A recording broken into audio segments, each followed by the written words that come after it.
Okay, today we are going to go over ionic and covalent bonding. Okay, and when you're going through this PowerPoint, you should be taking notes and focusing on the words I have highlighted in red, but also really focusing on the charts. There's a few charts that I expect you guys to understand. So, start off with ionic bonding.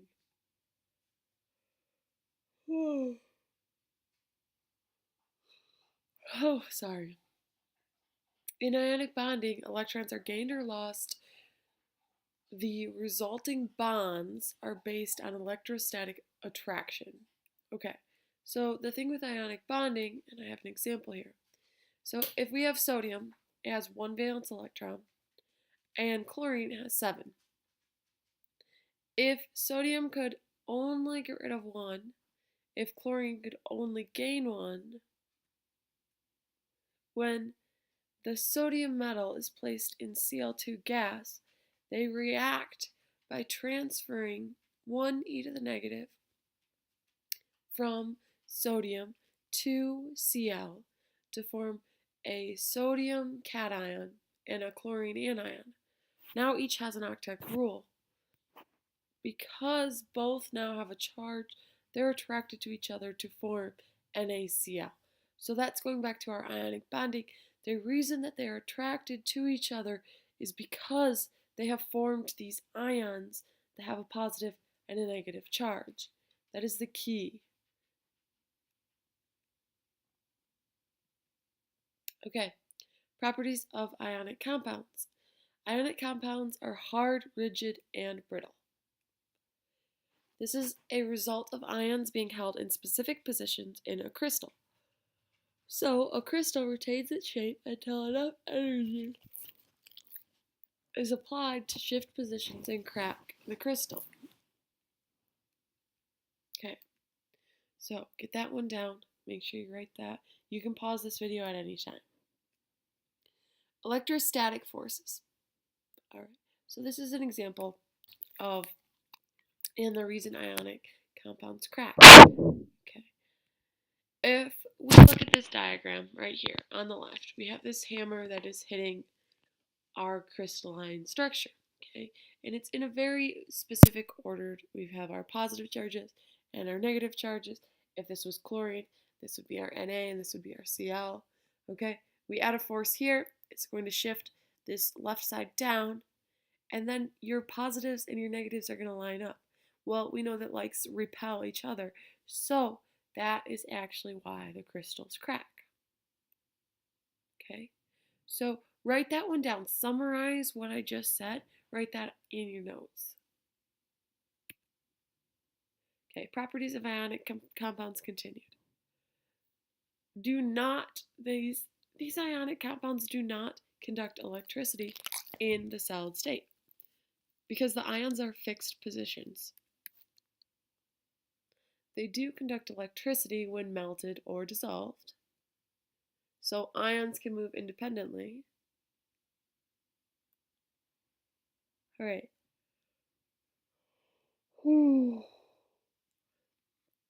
A lot of us have heard about, so salt as a solid cannot conduct electricity, okay? Because it's an ionic compound. So when it's a solid, those crystal structures don't move. It can't conduct electricity. When it is liquid or molten, it's the same thing, it's melted, they can conduct electricity, okay? Because those positive and negative atoms can move around. And then looking over here, the ionic compound, when it's dissolved in water, they can also freely move. So salt dissolved in water can conduct electricity. I keep yawning, I haven't had my coffee this morning. Properties of ionic compounds. Okay, continued. Ionic compounds have a high melting and boiling point. They're all solid at room temperature. RT stands for room temp. Enough energy must be supplied to free the ions from the attractions of the surrounding ions. Okay, so to break those bonds or loosen those bonds enough to get from a solid to a liquid to a gas, they have to have a ton of energy. Ionic compounds vaporize as ion pairs, even though no molecules exist in the crystal. Okay, covalent bonding. This is the second type of bonding we're going to go into depth with. Elements can also form octets by sharing electrons between them. The bonds that result are called covalent bonds. Okay, so the sharing of electrons is a covalent bond. This usually occurs with nonmetals and nonmetal compounds. More compounds are covalent than ionic. So, a single chlorine atom has 7 valence electrons, and in a sample of pure chlorine, one atom cannot steal an electron from another, so they share to form Cl2. Okay? It forms a molecule, which is a compound formed by 2 or more atoms joined by a covalent bond that behaves as a single particle. Okay, more covalent bonding. Atoms share electrons by overlapping orbitals, so electrons can exist in the orbitals of both atoms. And I'm sorry if you just heard a lot of static. Chrome reset his face on my computer. And moving my computer creates a lot of static. So, these shared bonds, these shared or bonding pairs of electrons are represented by lines in structures. We know that. We've done the Lewis structure. Other valence electrons that are not involved in bonding are called unshared or lone pairs. That's just reviewing, but we need to know that. Every pair of electrons shared between the atoms is a bond. One pair is a single bond. Okay. 2 pairs is a double bond. 3 pairs is a triple. And notice as you get a double bond and a triple bond, that bond becomes stronger. That'll come back into play in a little bit. This is also called the bond order. Okay, metallic bonding. Third type of bonding we're going to focus on in depth. Solid metals and metal alloys have metallic bonding. So, when metals bond together, they have this metallic bonding, which is also called the electron C model. All the metal atoms contribute their valence electrons to a delocalized pool of electrons. The metal cations are held together by attractions to the delocalized electrons. Okay, so that's a little bit of a confusing statement. Diagrams will help with this electron C model. Okay. Let's talk about properties of these metals. Most of these metals are solid at room temperature. They have moderate to high melting points and very high boiling points. Check out my little pun here. Want to hear a joke about sodium? Nah. Want to hear a joke about sodium hyperbromate? Nah, bro. Okay, melting points are not very high because the metallic bonds don't have to become broken to become liquid. Okay, remember they are just held together by a sea of electrons. Okay, C's are already kind of movable, they're mobile. Boiling points are high because the cation and its electrons must be separated from the others, and there's a lot of electrons. Melting points are higher for metals with more valence electrons. And that's because the cation charges are higher, resulting in greater cation electron C attractions. Okay, look at this chart, and I just want you to actually look at this chart. So we have all of our metals. This is the melting and boiling points of some metals. So we have a few of our metals. And look at the melting points, relatively high. But then look at the boiling points. They're almost double, triple. You know, sometimes this one's like, what is this? Like 6 times. It's a lot.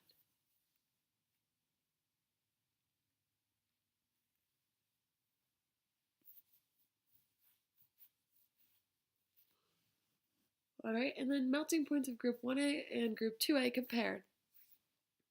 So, we have lithium, which is 1A, sodium, potassium, rubidium, cesium, francium.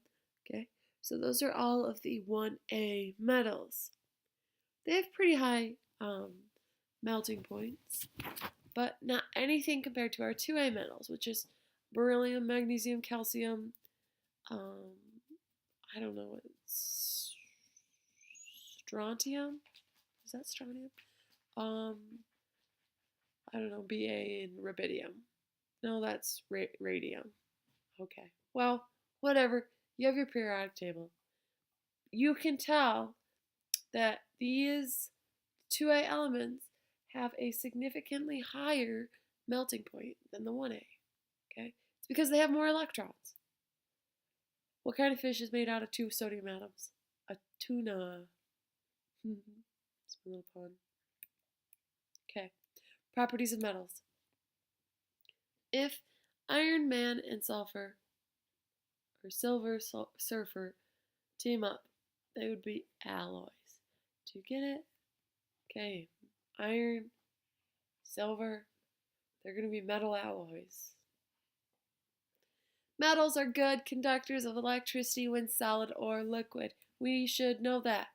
It's because the delocalized electrons are able to move under an electric field. Metals are good conductors of heat. The delocalized electrons disperse heat more quickly. Metals are malleable and ductile, and they're not brittle. Okay? If you don't know what malleable and ductile is, look it up now. The cations are able to slide past each other and still retain their attraction in the electron sea. Okay? That is the reason that they are malleable and ductile. If you need to write the definition of malleability and ductility, look it up on the Google. Okay, so the reason metals deform. Let's look at our hammer example again. We have a hammer and it hits this metal. Okay, we have our positive. We have our positive cations. We have our electrons, which are in the C model, and we have a force. Okay, well that force actually deforms the metal. Okay, it reshapes it because this yellow is all the electron C's. Okay, and they can move. Okay, now we're going to our next section of that we call bond energy. All right, so we learned about our types, our most common types of bonds. Now we're going to learn about the energy associated with those. Bond energy, or bond strength, is the energy required to overcome the attraction of covalently bonded atoms. It is defined as energy required to break bonds in 1 mole of gaseous atoms. Okay, we haven't learned about mole, just know that mole is an amount. Bond energy depends on the specific elements involved. It can vary from molecule to molecule, so table values are averages. Okay, so these are just rough averages. It's highly dependent on electronegativity. Okay, what I want you to do right now is I want you to look up electronegativity online and then write that definition right here. Okay, so we're going to look at this is a covalent bond. And understanding the attractive and repulsive forces in a covalent bond. Okay, so in a covalent bond we have electrons, and these electrons are being shared. Okay, we also have 2 protons. Okay, now there is a repulsion between our negative electrons and our positive nucleus, which is the positive charges from the protons. But our nucleus is positively charged because our neutrons have no charge. So there is an attraction between our neutrons and our electrons.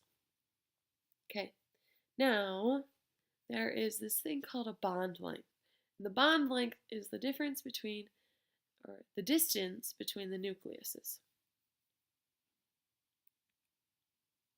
Okay, I want you to draw this table in your notes. Draw it, and I want you to explain it in your own form. So summarize what I'm saying. Okay, it doesn't have to be awesome detail. Covalent bonds. This is a covalent bond formation in H2.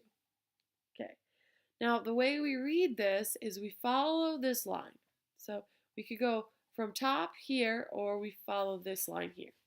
This is step 1. You can see in the far right. Step 2 is more towards the middle. Step 3, and then 4. Okay. So, just following across the top. We have 2 atoms right here, and they're a distance apart. Okay. So those 2 atoms, when they get to a point, they are going to start, or I guess when they get to a distance, they're going to be attracted to each other. That's what step 2 shows. This attraction between these 2 molecules is starting, okay? Step 3, this is like the optimal attraction spot, okay? The optimal distance for maximum attraction. And then step 4 is when they get too close and those like charges, so those positive nucleuses and those negative electrons are too close to each other, so the likes are going to repel each other. When we're at step 2 and step 3, they're not close enough, so our opposite charges are still attracting each other. Okay, so that's what we're going through in each of these steps. Now, let's talk about the bond energy, okay? Because this red line describes the bond energy associated at each one of these steps.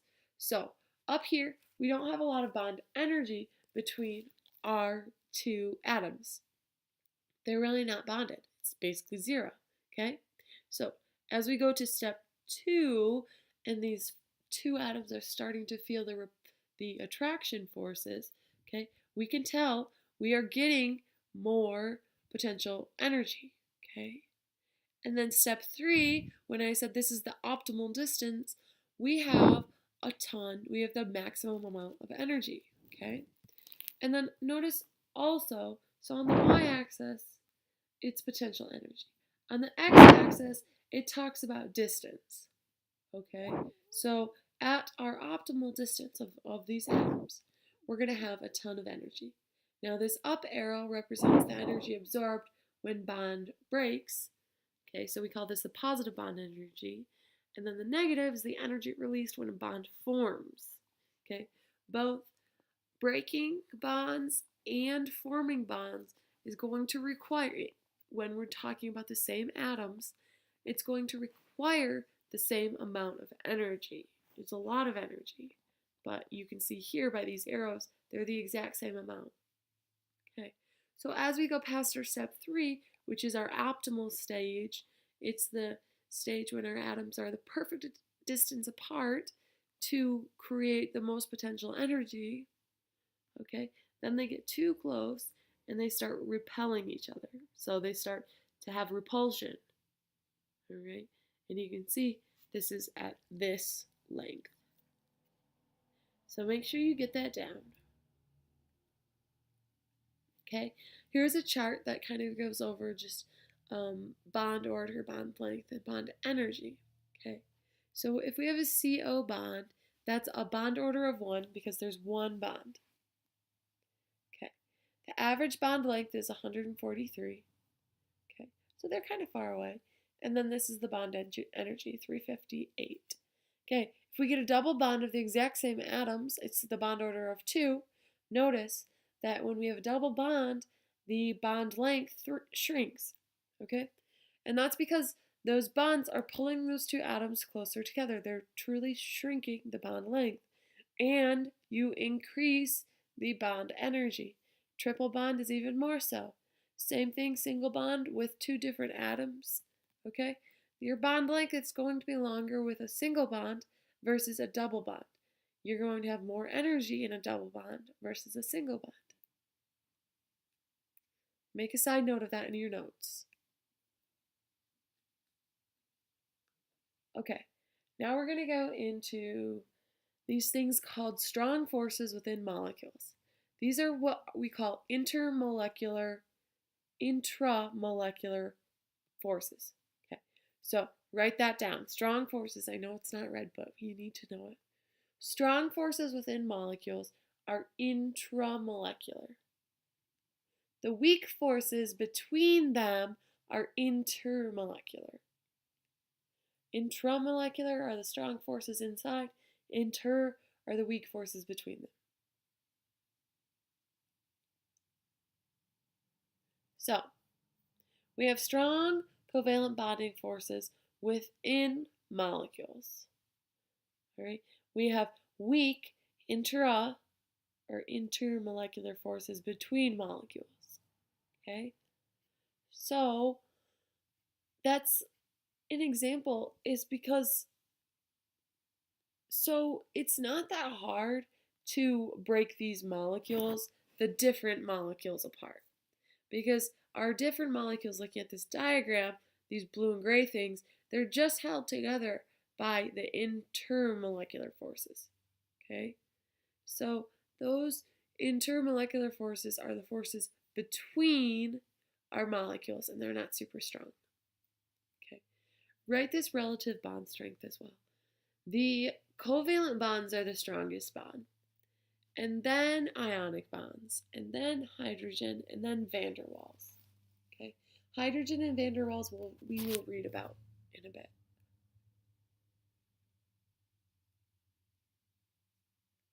Okay, so this is a diagram of what covalent bonds of network covalent solids look like. So what this is it's just a network of covalent bonds. Okay, very strong bonds, lots of them. Okay, what we need to know though is that most of the time our bonds are not necessarily specifically totally covalent or totally ionic. Most real bonds fall somewhere between the ideal of ionic or covalent bonding theory. The type of bond atoms form depends on the electronegativity. If you still don't know what electronegativity is, you need to look it up. Some atoms attract electrons more strongly than others. We say these are more electronegative. Okay, so I just gave you the definition of electronegativity, but you should already have it looked up. So it's just the fact that some atoms are going to attract electrons stronger than others. Electronegativity increases going to the right and up on the periodic table. So that's a trend you need to know. Covalent bonds in which electrons are not shared equally because of electronegativity differences are called polar covalent bonds. Okay. Make sure you get everything written down. Pause it if you need. Okay, so what this is this is called the Pauling electronegativity scale. We call it the EN scale. All right. It just kind of tells you the trend for electronegativity. So this is your periodic table, and it gives you the electronegativity. It's kind of a 3D. So we have a 0, 1, 2, 3, 4. Those are our ranges for electronegativity, typically. Okay. You can see also the electronegativity is written under the atomic symbol. All right. And fluorine has the highest, which makes sense because our trend was to the right and the top is higher. Okay. These ones here have to the left. Why do our metals have less of electronegativity than our nonmetals? You should have said to yourself, because metals are losers. Okay, they don't want to attract electrons; they want to lose them.